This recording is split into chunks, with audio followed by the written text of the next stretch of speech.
derrotar a Curazao 2-0 anoche y tuvieron efectivamente a Diego Vázquez hablando de ese partido, donde, como ya bien lo habían comentado en la entrada, la Copa de Oro ya está definida, más sería el Final Four. Así que va a ser un partido de muchísimo interés, porque Canadá regresando a Toronto con su público, con su gente, después de jugar un mundial por primera vez en 36 años y, por supuesto, Honduras arrancando ya comenzando un nuevo proceso desde ese empate que fue en San Pedro Sula, que dejó muchísimas dudas allá. Un placer. Tomás, ¿con qué impresión te queda del partido de ayer de la selección de Canadá, tomando en cuenta que participaron la mayoría de los futbolistas que seguramente van a estar en el partido contra Honduras el próximo martes? ¿Lo que ya se esperaba? ¿Superó las expectativas? ¿No te gustó? ¿Cómo lo calificarías este partido de ayer? Bueno, muy similar al México-Surinam, ¿no? Se cumple. Así, al final del día es complicado jugar en estas islas caribeñas, y Centroamérica también, pero Caribe más aún. Al final del día, Herman, quien de hecho estaba suspendido para este partido, mucha gente se olvidó, pero él agarró tarjeta roja en los últimos minutos contra el partido de Honduras en junio del año pasado, entonces no estuvo presente, no pudo viajar, pero ellos sí tuvieron su campamento de entrenamiento en Florida y en Fort Lauderdale. Lo que pasa ahí es en ese partido, dos jugadores solamente que no jugaron minutos o que no fueron al Mundial de Qatar, que fue Scott Kennedy y Derek Cornelius. El resto del equipo, desde Milan Borjan, Alfonso Davis, Kyle Learn, Jonathan David, etcétera, se repitió de los que jugaron en el Mundial. Así que ahí ves una continuidad que existe, donde sí va a haber mucho, algún cambio, algún tipo de cambio, donde Ferman sí espera, por ejemplo, que haya algún cambio regional, pero sí cuenta con estos jugadores por el momento, en el caso de Borjan, de Hutchinson y de Vitoria, que tiene 36 años, Hutchinson tiene 40, porque estas competiciones, según Herman, son de CONCACAF y estos jugadores tienen experiencia ganando en CONCACAF, donde Canadá hasta menos de 2 años atrás no conseguía resultados en esta zona en ningún partido especial, incluso los amistosos. Entonces va a esperar con este tipo de jugadores hasta la Copa de Oro, y después de la Copa de Oro va a definir si encuentra nuevos procesos, nuevos jugadores que sigue buscando. Bueno, Nef, una pregunta que está relacionada con el ambiente, porque Canadá en los últimos 4 años ha tenido un fenómeno social muy importante. La selección de fútbol, que realmente pasaba inadvertida entre tantos deportes populares que hay en Canadá, empezó a causar un gran entusiasmo. Y fuimos testigos, no solo con los partidos de Honduras, sino con todos los demás partidos, de una fiebre futbolística que antes no se apreciaba en Canadá.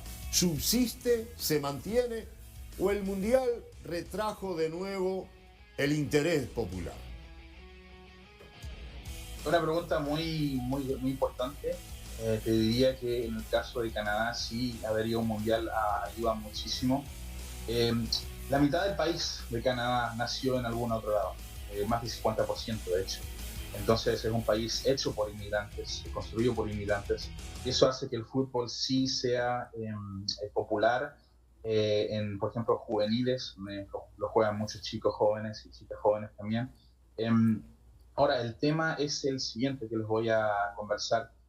Canadá en este partido contra Honduras, uno esperaría que el estadio se llene. O sea, ¿qué más? Acaban de ir al Mundial, el estadio de BMO Field, que no se debe confundir con el BMO Stadium de Los Ángeles, donde acaba de jugar contra El Salvador, debería estar lleno, ¿no? Pero lamentablemente no va a ser el caso.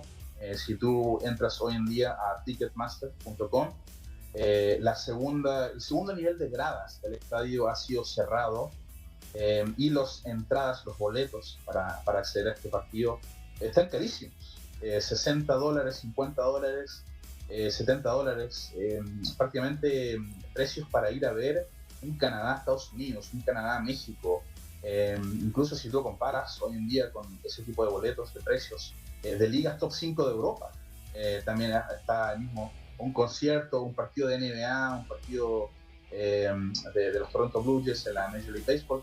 Entonces yo no esperaría más de 14, 15 mil, 13 mil, 14 mil aficionados más o menos, y es triste porque la verdad que se esperaba, digamos, un real ambiente en ese estadio, Y no quiero menospreciar a Honduras para nada, pero hay muchos aficionados que me han comentado a mí y que he podido ver también en las redes sociales que no están contentos que se cobre este precio para este partido de Nations League contra un rival, como comenté, que no es México, Estados Unidos, o incluso amistosos que Canadá está intentando organizar contra selecciones europeas ya en septiembre, octubre y noviembre. Bien, buenas tardes, Tomás, qué gusto poder saludarte y justamente a pocos días, ¿no?, para volver a enfrentarnos, tu país, Canadá, contra Honduras. Revisando la información de los canadienses, 15 partidos sin perder en casa, 7 juegos ganados de forma consecutiva desde el empate ante Honduras, el resto de los partidos los ganó. Este es un momento distinto para Canadá, Tomás, porque Canadá aparece como favorito, como que es junto a México y Estados Unidos de las potencias actualmente del área. ¿Esta situación crees que puede jugar en favor de los canadienses, esa presión añadida de tener que ganar, por ejemplo, el martes ante Honduras, que también en otros momentos siempre ha sido parejo el duelo, pero la impresión ahora es que Canadá es favorita, de que Canadá debe ganarle a la selección nacional? ¿Crees que esto puede jugar en favor o en contra de Canadá pensando en este duelo del martes, Tomás? ¿Qué tal, Jimmy? Sí, la verdad yo me acuerdo del primer partido de la octagonal, cuando Canadá debuta contra Honduras en septiembre de 2021, hubo muchísimas dudas, qué realmente eran las expectativas. Muchas personas esperaban llegar a cuarto lugar, llegar al repechaje, y con eso era más que suficiente, y por supuesto ganaron siendo primer lugar en la CONCACAF. Pero ahora las expectativas, como tú dices, la barra está muy alta. Canadá, al igual que México y Estados Unidos, están clasificados automáticamente para el Mundial de 2026, que van a albergar ahora 104 partidos en total después del anuncio de la FIFA. Y ahora eso deja más posibilidades a el resto de los países que clasifican, aparte de los tres que había mencionado. El tema es que Canadá ahora se fortalece más en la cancha. ¿Por qué? Porque Herman, y no solamente Herman, sino que según un estudio realizado por la FIFA, los equipos que llegan a octavos de final de cada mundial necesitan tener una cierta cantidad de jugadores jugando en ligas top 1, tier 1, ¿no? Entonces Canadá llega a esta fase desde el mundial con 4 jugadores que de hecho están en un excelente nivel. Por ejemplo, en el lado de Cale Larin, ahora está en el Real Valladolid de España, lo está rompiendo. Johnston ahora está en el Celtic después de ser transferido del Montreal. Ishmael Kone también en Watford. Te da un ejemplo de que después del Mundial suele pasar que muchos clubes se interesan mucho por estos jugadores, además por Croacia y Marruecos, y sabemos que tan lejos llegaron ellos. Canadá se benefició muchísimo por la participación en el Mundial, donde 4 jugadores, hasta posiblemente 5 este año, con la participación de David, que lo quieren muchos clubes de la Premier, Eustaquio, que también muchos clubes españoles están preguntando por él, que actualmente juega en el Porto. Hoy en día Canadá en papel es mejor, en mi opinión, que en el Mundial, debido a la competencia que tienen varios de esos jugadores regulares. A ver, el partido que se jugó en San Pedro Sula terminó accidentado, con expulsiones, con mucha queja de los canadienses porque la lluvia les había afectado, y una serie de cosas que yo no las había escuchado, sobre todo en selecciones grandes que no tienen necesidad de estarse quejando porque tienen, como tú mencionas, jugadores suficientes de calidad para poder ganar donde sea. ¿Eso va a condicionar un poco el ambiente de este partido del martes? Posiblemente, aunque las condiciones van a ser mucho mejores. Les adelanto, muchachos, que este partido va a haber un poquitito de frío. Canadá ahora está entrando a la primavera, y Toronto sí llueve más o menos, un poquito menos que Vancouver. La única condición que se me podría ocurrir en este momento, que mucha gente quizás no habla, es el viento. En Toronto hay muchísimo viento. La verdad que una de las ciudades al lado de Chicago, por eso llaman la Windy City, donde corre un viento al sur del estadio, en Lakeshore. Entonces a uno de los porteros, a los dos porteros le va a tocar jugar en contra en el primer tiempo y después el segundo tiempo luego. Pero las condiciones están porque varios de estos jugadores, de hecho, han jugado, como tú dices, o sea, 15 partidos invictos, 7 en casa. Entonces tú ves que Canadá se ha conseguido muy fuerte en este estadio, en esta ciudad. y la mayoría de estos jugadores también son de Toronto o de a los alrededores de Ontario. Entonces, ese apoyo anímico de las familias, de sus amigos que los vayan a poder a ver, es también muy importante. Porque a veces vemos en otras selecciones donde la selección juega en una ciudad donde no son la mayoría de los jugadores desde ese estado, provincia o incluso territorio. Entonces esto va a ser especial, pero como te digo, las condiciones van a estar mucho mejor que estuvieron en el último partido que se disputaron en San Pedro Sula, con la excepción del viento y por supuesto va a haber un poquito de frío. Varios de los hondureños que juegan en Honduras no practican. Bueno, algunos jugadores hondureños juegan en la MLS, incluso ahí mismo en Canadá, que es el caso claro. de Romel Kyoto. Nos gustaría que nos hablara sobre ese detalle que dices de una ventaja que puede tener Canadá con el viento, como lo que pasa también en Chicago, en el Soldier Field. Y cómo cayó en Canadá la ausencia obligada de Honduras de una de sus figuras, primera división de Francia, el caso de Albert Ellis, que se cayó de la convocatoria al final por un problema administrativo. Bueno, para serte sincero, es realmente muy sorprendente, la verdad, cuando yo leí que Albert Ellis no iba a viajar a Toronto porque perdió su green card, que lo permite entrar a Estados Unidos y Canadá. Es una baja muy sensible, muy grande, pero al mismo tiempo él no ha estado sumando muchos minutos en el Brest, ¿no? Ya que se cambió de club, del Bordeaux a Brest, no ha sumado muchos minutos.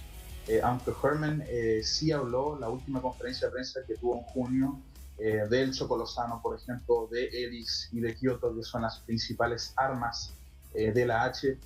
Entonces creo que sí va a pesar mucho, pero al final del día cualquier cosa puede pasar. Si tú viste el partido de Honduras contra El Salvador, ahora Diego Vázquez encontró todo lo que buscaba, por supuesto que no, pero al mismo tiempo ese es el punto de ir a jugar a Estados Unidos, porque yo creo que la adaptación que se da en estos ambientes es tan corta que, por ejemplo, Canadá puede entrenar a Florida por la humildad y después se transfirió a Curazao el día del partido. No entrenaron en Curazao prácticamente.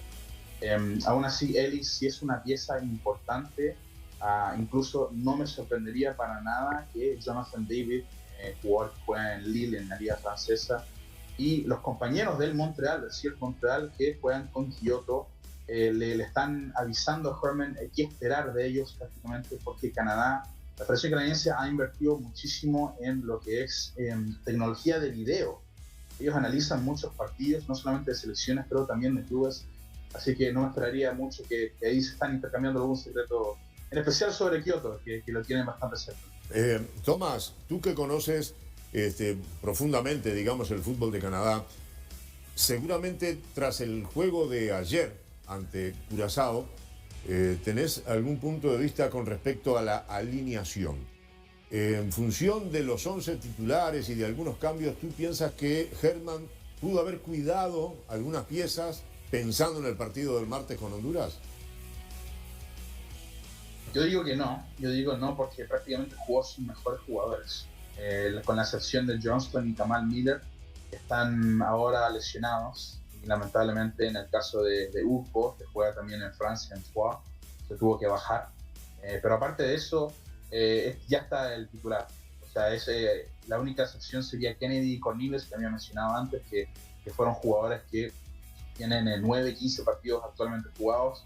Larrea, por ejemplo, que a veces juega entre la banda izquierda y derecha, y Adekube, que se acaba de cambiar de club en el Galatasaray, que también está sumando muchísimos minutos ahí. Prácticamente el equipo 11, como se lo menciono, está ahí. No hay ninguna deficiencia mayor. Sí, Hutchinson tiene un nombre muy grande, obviamente el jugador que más partidos en la selección tiene, y el único que ha jugado más de 100 partidos por la selección canadiense. Pero actualmente Ishmael Kone, el chico de 20 años, que ahora está en el Watford, le ha ganado el puesto. Le ha ganado el puesto por los minutos que está sumando, por la trayectoria que tiene, por el rápido salto que ha tenido en la MLS. Una temporada profesional solamente, pero si tú ves este 11 que presentó Canadá contra Curazao, este debería ser el 11 titular. Herman en las eliminatorias casi no rotó muchos jugadores. Herman en las eliminatorias usó a 14 jugadores. 14-15 jugadores. Quizás intercambiaba un lateral izquierdo, un lateral derecho, un central de los 3 que usa, un mediocampista, pero más o menos usaba los mismos jugadores. Ahora, te voy a mencionar un par de jugadores que sí podrían estar en el partido contra Honduras. Tajon Buchanan, que a veces suele entrar al 11 y salir, el jugador de Brujas, él podría ser un jugador. Y dependiendo si Johnston se mejora en tiempo, podríamos verlo a él también. Pero aparte del resto del equipo ya